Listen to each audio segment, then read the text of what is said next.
Non-genomic actions, it's very simple. As we just discussed, it's going to activate mitochondrial enzymes.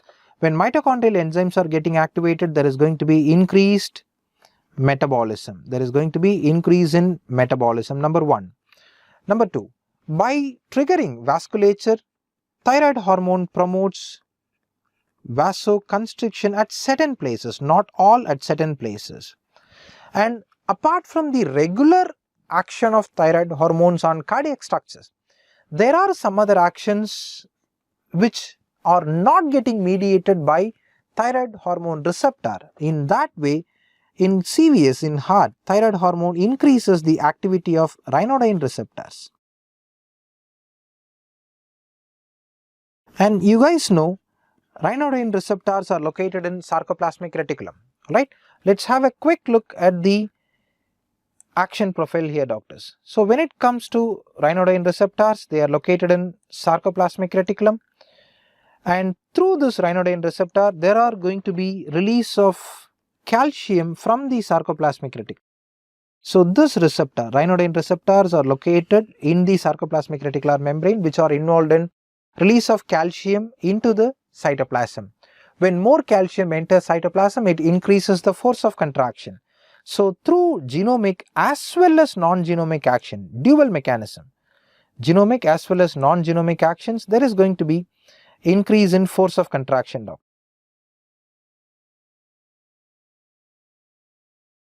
There is going to be increase in force of contraction.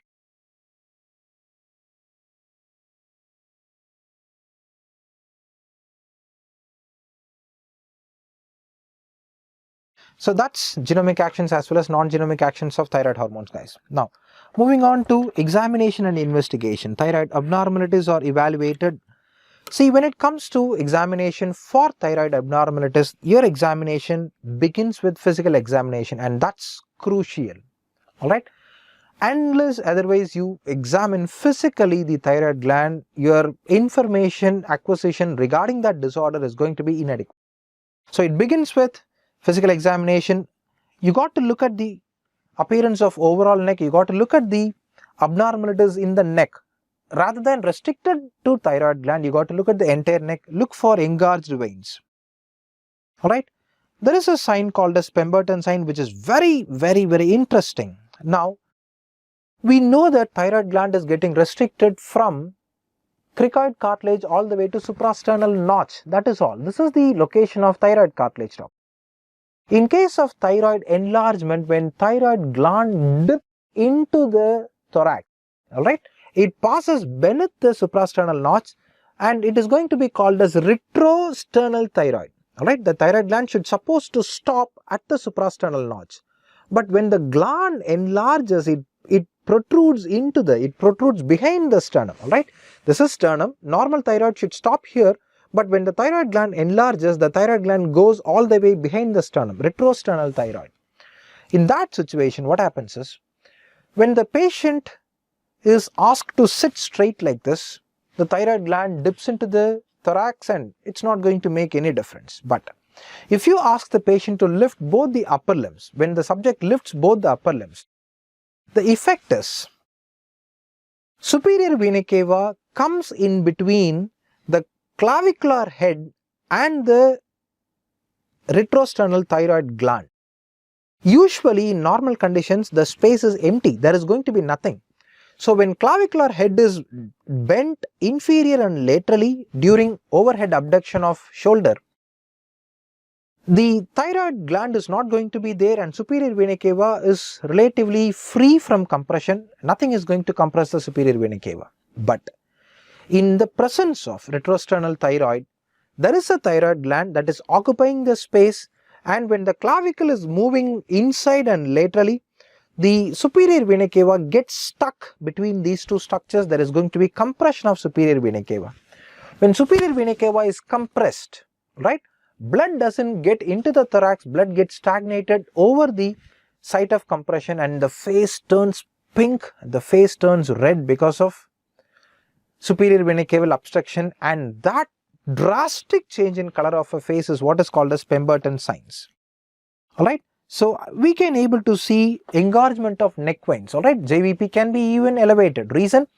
the jugular veins are getting distended because the blood flow into the superior vena cava is getting arrested. So we can see engorged veins, and there is going to be increased redness of face.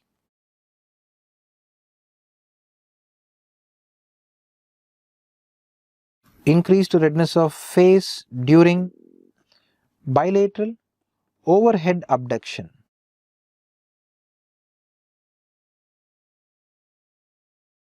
Bilateral overhead abduction, doctors, and this is called as Pemberton sign, and the reason for Pemberton sign is superior vena cava obstruction. SVC obstruction leads to Pemberton sign, and look for any obvious swelling. Is there any swelling or not? Alright, Graves' disease will lead to diffuse swelling of thyroid gland. Graves' disease, one of a very important cause for hyperthyroidism, doctors. Now, when you examine thyroid gland, you got to look for size, whether it is normal in size or enlarged in size. Look for the consistency, whether this is soft or hard or anything, and look at nodules. You know that there are follicles present in the thyroid gland, and if the follicles in normal gland will be of a normal size. If the follicles gets enlarged, the follicles turns into a structure something called as nodules. So thyroid gland becomes nodular, and these nodules become very hyperactive, right? Because the follicular cells will become very active, and you can able to see multiple nodular enlargements of thyroid gland.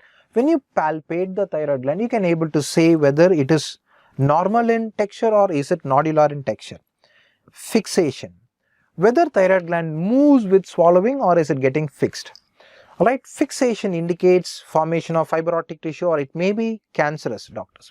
So remember, if the gland is normal when the subject swallows, alright, because the gland is getting hooked to thyroid cartilage and cricoid cartilage, the gland should move up and down. That's natural and that's normal. Alright people, so look for fixation.